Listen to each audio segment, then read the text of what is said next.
ओम शांति। मुरली की डेट है 1/2/2025। आज मुरली का सार है, मीठे बच्चे तुम आत्माओं का स्वधर्म शांति है। तुम्हारा देश शांति धाम है। तुम आत्मा शांत स्वरूप हो, इसलिए तुम शांति मांग नहीं सकते। प्रश्न, तुम्हारा योग बल कौन सी कमाल करता है? तुम्हारा योग बल कौन सी कमाल करता है? बाबा ने कहा, योग बल से तुम सारी दुनिया को पवित्र बनाते हो। तुम कितने थोड़े बच्चे योग बल से ये सारा पहाड़ उठाए सोने का पहाड़ स्थापन करते हो। 5 तत्व सतो प्रधान हो जाते, अच्छा फल देते। सतो प्रधान तत्वों से शरीर भी सतो प्रधान होते हैं। वहाँ के फल भी बहुत बड़े बड़े स्वादिष्ट होते हैं। बड़े बड़े भी होते हैं, टेस्टी भी होते हैं। यहाँ पर बड़े होते हैं तो टेस्टी नहीं होते हैं। ओम शांति। जब ओम शांति कहा जाता है तो बहुत खुशी होनी चाहिए, क्योंकि वास्तव में आत्मा है ही शांत स्वरूप। शांति का तो तुम्हारे गले का हार पड़ा है। शांति को बाहर कहाँ ढूंढते हो? आत्मा स्वतः शांत स्वरूप है। इस शरीर में पाड़ बजाने आना पड़ता है। आत्मा सदा शांत रहे तो कर्म कैसे करेगी? बच्चों को समझाया गया, शांति धाम हमारा देश है। फिर हम सुख धाम में आकर पाड़ बजाते हैं। फिर रावण राज्य होता है दुख धाम में।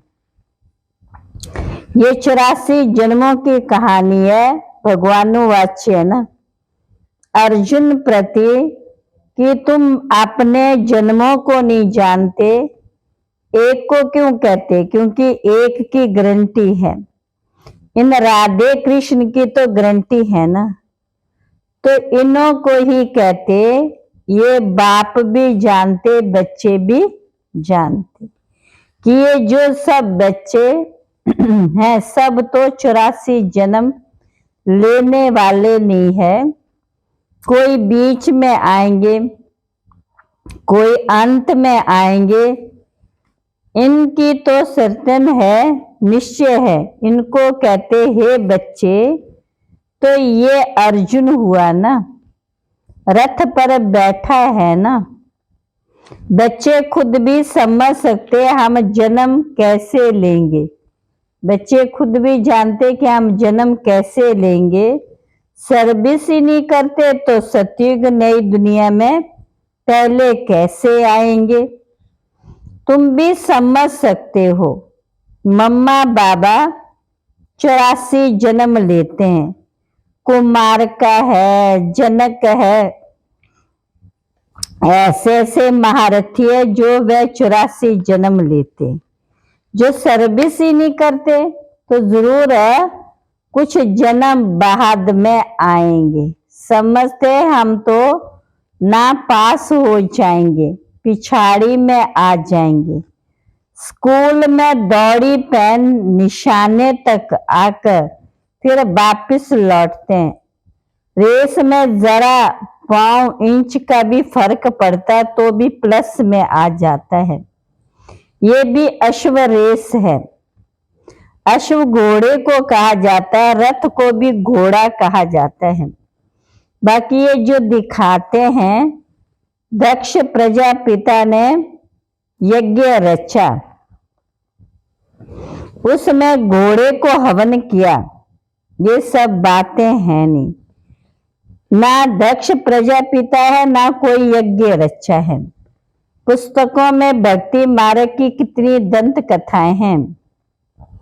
अभी तुम बच्चों को तो देही अभिमानी बहुत बनना है। यही मेहनत है। बाप को याद करने से भी कर्म विनाश होंगे। खास याद करना होता है।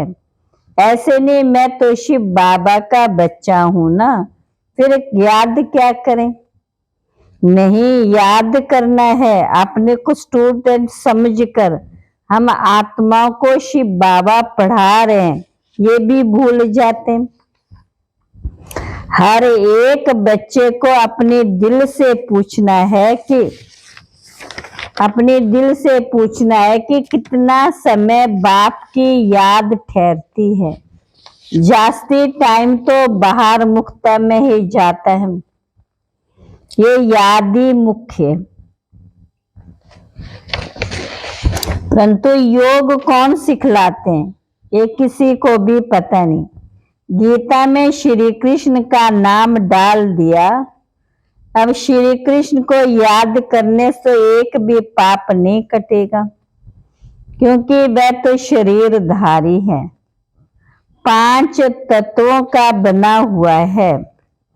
उनको याद किया तो गोया मिट्टी को याद किया, 5 तत्वों को याद किया। शिव बाबा तो अशरीरी है, इसलिए कहते अशरीरी बनो, मुझ बाप को याद करो। कहते भी हो हे पतित पावन आओ। युक्ति से पूछना चाहिए गीता का भगवान कौन है। अगर मनुष्य अपने को भगवान कहलाते भी हैं तो ऐसे कभी नहीं कहेंगे तुम सब हमारे बच्चे हो। या तो कहेंगे तत्वम, या कहेंगे ईश्वर सर्वव्यापी। हम भी भगवान, तुम भी भगवान, जिधर देखता हूं तू ही तू, पत्थर में भी तू, ऐसे कह देते। तुम हमारे बच्चे हो ये कह नहीं सकते। ये तो बाप ही कहते हे मेरे लाडले रूहानी बच्चों, ऐसे और कोई कह ना सके। मुसलमान को अगर कोई कहे मेरे लाडले बच्चों तो थप्पड़ मार दे। ये एक ही परलौकिक का बाप कह सकते और कोई सृष्टि के आदि मध्यंत का ज्ञान दे ना सके। उनका असली नाम है ही शिव। अनेक भाषाएं हैं तो अपनी अपनी भाषा में नाम रख देते। जैसे बॉम्बे में बबुलनाथ कहते हैं, परंतु वह अर्थ थोड़ी समझते। तुम समझते कांटों को फूल बनाने वाला है। भारत में शिव बाबा के हजारों नाम होंगे, अर्थ कुछ भी नहीं जानते। बाप बच्चों को ही समझाते, उसमें भी माताओं को बाबा जास्ती आगे करते। आजकल फीमेल्स का मान भी है, क्योंकि बाप आए हैं ना। बाप माताओं की महिमा ऊंच करते।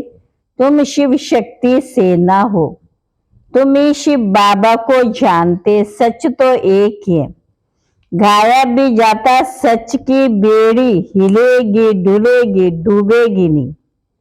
तो तुम सच्चे हो, नई दुनिया की स्थापना कर रहे हो। बाकी झूठी बेड़ियां सब खत्म हो जाएंगी। तुम भी कोई यहाँ राज्य करने वाले नहीं हो। तुम फिर दूसरे जन्म में जाकर राज्य करेंगे। ये बड़ी गुप्त बातें जो तुम ही जानते हो। ये बाबा ना मिला होता तो कुछ भी नहीं जानते, अभी जाना है। ये है युधिष्ठिर, युद्ध के मैदान में बच्चों को खड़ा करने वाला है।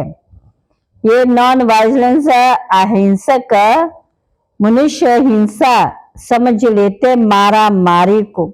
बाप कहते पहली मुख्य हिंसा तो काम कटारी की, इसलिए काम मां शत्रु है, इन पर ही विजय पानी है।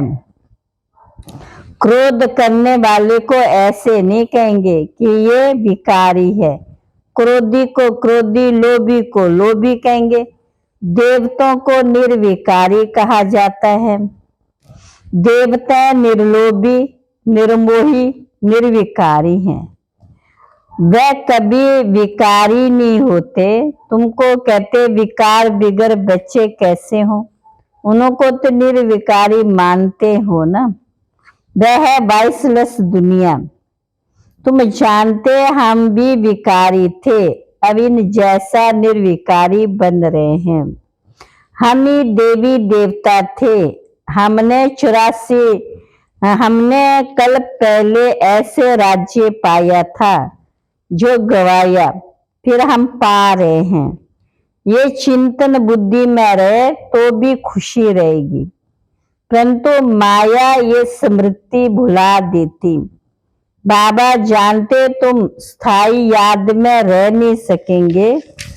तुम बच्चे अडोल बन याद करते रहो तो जल्दी कर्मातीत अवस्था हो जाए और आत्मा वापिस चली जाए, परंतु नहीं। पहले नंबर तो ये जाने वाला है, फिर है शिव बाबा की बारात। शादी में माता मिट्टी के मटके में ज्योति जगाकर ले जाती है ना, ये निशानी है। शिव बाबा साजन तो सदा जागती ज्योत है।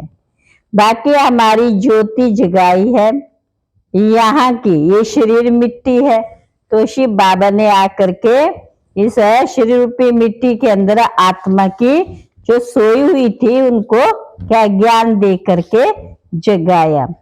यहाँ की बात फिर भक्ति मार्ग में ले गए।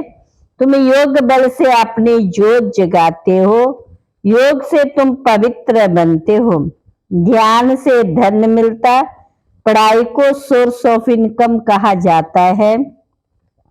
योग बल से तुम खास भारत और आम सारे विश्व को पवित्र बनाते। इसमें कन्या बहुत अच्छी मददगार बन सकती हैं। सर्विस कर ऊंच पद पाना है, जीवन हीरे जैसा बनाना है, कम नहीं है। गाया जाता फॉलो फादर मदर, सी मदर फादर और अनन्य ब्रदर सिस्टर्स। तुम बच्चे प्रदर्शनी में समझा सकते हो कि तुमको दो फादर हैं, एक है लौकिक, दूसरा है पारलौकिक। भगवानो वाच्य तुमको राजयोग सिखाता हूं, तुम दूसरे जन्म में विश्व के मालिक बनेंगे। मैं कल्प कल्प बाप कल्प कल्प भारत में आकर भारत को बहुत शाहूकार बनाते। तुम विश्व के मालिक बनते हैं हो इस पढ़ाई से। उस पढ़ाई से क्या मिलेगा? या तो तुम हीरे जैसा बनते हो 21 जन्म लिए। उस पढ़ाई में रात दिन का फर्क, ये तो बाप टीचर गुरु एक ही है। अब बाप कहते देह सहित सबको भूलना, आप मुए मर गई दुनिया। दूसरों को देखते हुए जैसे देखते नहीं, पाठ में भी आते परंतु बुद्धि में है। अब हमको घर जाना है, फिर यहाँ आकर पाठ बजाना है। ये बुद्धि में रहे तो भी बहुत खुशी रहे। अब वापिस जाना, नाटक पूरा होता। अंधे की औलाद अंधे अज्ञान नींद में सोए पड़े हैं। द्रौपदी ने क्या कहा था? दुर्योधन को अंधे किला, तो उसने कितना बदला लिया। मनुष्य तो समझेंगे ये सोया हुआ मनुष्य दिखाया, परंतु ये अज्ञान नींद की बात है जिसे तुम जगाते हो। ज्ञान अर्थात दिन सतयुग, अज्ञान अर्थात रात कलयुग। ये बड़ी समझने की बातें। कन्या शादी करती, माता पिता सास ससुर आदि भी याद आएगा, उनको भूलना पड़े। ऐसे भी युगल जो सन्यासियों को दिखाते हैं, हम युगल बनकर कभी विकारी नहीं बनते। ज्ञान तलवार बीच में, बाप का फरमान है पवित्र रहना। देखो रमेश उषा है, कभी भी पतित नहीं बने। ये डर है अगर हम पतित बने तो 21 जन्मों की राजाई खत्म हो, दिवाला मार देंगे। ऐसे कोई कोई फेल भी हो पड़ते। गंधर्वी वाह का नाम तो है ना। तुम जानते हो पवित्र रहने से पद बहुत ऊंच मिलता। एक जन्म के लिए पवित्र बनना, योग बल से कर्म इंद्रियों पर कंट्रोल आ जाता। योग बल से तुम सारी दुनिया को पवित्र बनाते हो। तुम कितने थोड़े बच्चे योग बल से ये सारा पहाड़ उठाए सोने का पहाड़ स्थापन करते हो। क्या करते हो? सोने का पहाड़ स्थापन करते हो। मनुष्य थोड़ी समझते, वह तो गर्दन पर्वत पिछाड़ी परिक्रमा देते रहते। ये तो बाप ही आकर सारी दुनिया को गोल्डन एजड बनाते। ऐसे नहीं कि हिमालय कोई सोने का हो जाएगा, वहां तो सोने की खानियां भरतू हो जाएंगे। 5 तत्व सत्व प्रफल भी अच्छा देते हैं। वहां के फल भी बहुत बड़े बड़े स्वादिष्ट होते हैं। नाम ही है स्वर्ग। तो अपने को आत्मा समझ बाप को याद करने से विकार छूटेंगे। दे अभिमान आने से विकार की चेष्टा होती। योगी भी कभी विकार में नहीं जाएंगे। ज्ञान बल, ज्ञान बल तो है, परंतु योगी नहीं होगा तो गिर पड़ेगा। जैसे पूछा जाता पुरुषार्थ बड़ा या प्रारब्ध, तो कहते हैं पुरुषार्थ बड़ा। वैसे इसमें कहेंगे योग बड़ा। पुरुषार्थ में क्या है? योग बड़ा। योग से ही पति से पावन बनते। अब तुम बच्चे तो कहते हम बेहद के बाप से पढ़ेंगे। मनुष्य से पढ़ने से क्या मिलेगा? मास में क्या कमाई होगी? ये तुम एक एक रत्न धारण करते हो, ये लाखों रुपयों के हैं। वहां पैसे की गिनती नहीं की जाती है, अनगिनत धन होता है। धारणा करते ये लाखों रुपयों के हैं। वहां पैसे की गिनती नहीं करते, अनगिनत धन होता। सबको अपनी अपनी खेतियां आदि होती है। अब बाप कहते हैं हम तुमको राजयोग सिखलाते, ये है एम ऑब्जेक्ट। पुरुषार्थ करके ऊंच बनना है। राजधानी स्थापन हो रही है। इन लक्ष्मी नारायण ने कैसे प्रारब्ध पाई? इनके प्रारब्ध को जान गए तो बाकी क्या चाहिए। अभी तुम जानते कल्प 5000 वर्ष के बाद बाप आते, आकर भारत को स्वर्ग बनाते। तो बच्चों को सर्विस करने का उमंग होना चाहिए। जब तक कोई को रास्ता नहीं बताया खाना नहीं खाएंगे। इतना उल्लास उमंग हो तब ऊंच पद पा सकते हैं। अच्छा, मीठे मीठे सिकलर बच्चों प्रति माता पिता बाप दादा का याद प्यार गुड मॉर्निंग। रूहानी बाप की रूहानी बच्चों को नमस्ते।